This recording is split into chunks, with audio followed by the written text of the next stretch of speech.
Oh, hi there, it's Tom Cassidy. This is the Science of Getting Rich in Practice. We're talking about gratitude in this little section, and it's so important that I could spend a week talking about it. Luckily, I'm not going to.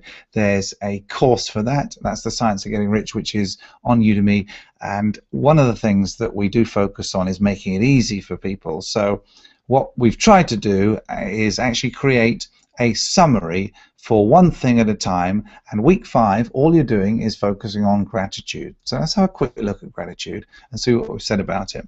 It's actually chapter 7 in the book, and gratitude is summed up by: to receive what you want, you must bring your whole mind into closer harmony with the creative energies of the universe, into perfect unity of mind with God. To do so takes a mental adjustment, and the whole process of mental adjustment can be summed up in one word: gratitude. Okay, so that's the whole idea of it, and this is the key teaching from this chapter. Gratitude is alignment. You're aligning with the principles of nature. So the mental attitude of gratitude draws the mind into closer touch with the source from which the blessings come, and helps to prevent you from falling into competitive thought. Because what happens if as soon as you start saying, oh well, I'm not quite happy as them, or I don't quite have as much as them, or why don't I get the lucky breaks, or anything like that, if you're not grateful, what you're doing is you're seeing yourself as perhaps in a world which isn't absolutely perfect for how it can be for you, given how you are and how everyone is around you. And so as a result of that, what you're doing is you're basically having a lack of faith in the fundamental principle that the world is as good as it can be right now, given how we all are.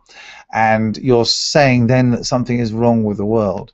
So when you have received, don't cut the wires which connect you with the universe by failing to make acknowledgement. I've done that loads of times.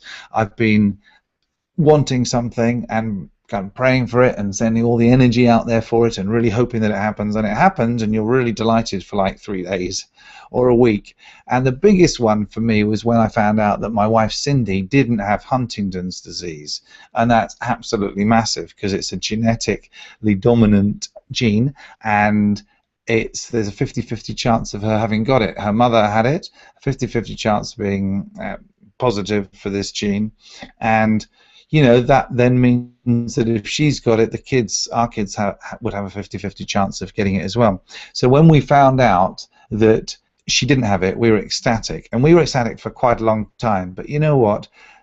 2 or 3 or 4 or 5 years later, here we are, and there's still certain things that we're thinking, oh, this and all that, and then we can just spin the wheel back a little bit and think, oh yeah, remember that day when we got the results and found out that you didn't have Huntington's? And it's incredible how much energy you can get from that. But we often fail to stay connected because we fail to constantly have that gratitude for everything. So here we go. Without gratitude, you cannot long keep from dissatisfied thought regarding things as they are. The moment you permit your mind to dwell on dissatisfaction, you begin to lose ground.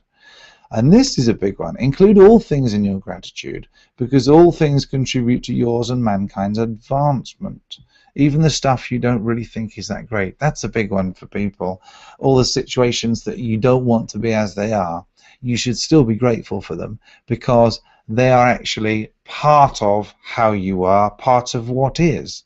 And as soon as you say, well, I'm grateful for the good things but not for the bad things, you're assuming that those things don't have a learning that they can generate, that they don't have a purpose. And I'm not saying that bad things happen to people for a purpose, but you can find a reason for moving on as a result of these things.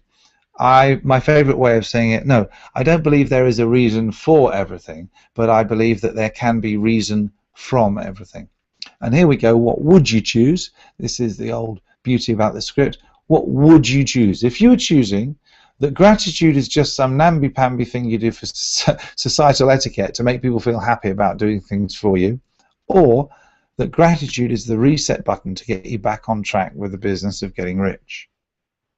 Pretty obvious what you'd choose there.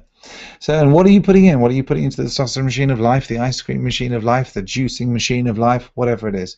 That gratitude is easy, that gratitude is powerful, that gratitude is the right state to be in whenever you can. Are you putting in gratitude for all the things that you're going to receive in the future? Are you grateful for all things in your life, your community, your world, or are you just grateful for the good stuff? And these are things to think about this week. So this is the Science of Getting Rich in Practice, and this whole section was just talking about the importance of gratitude and how to actually do it.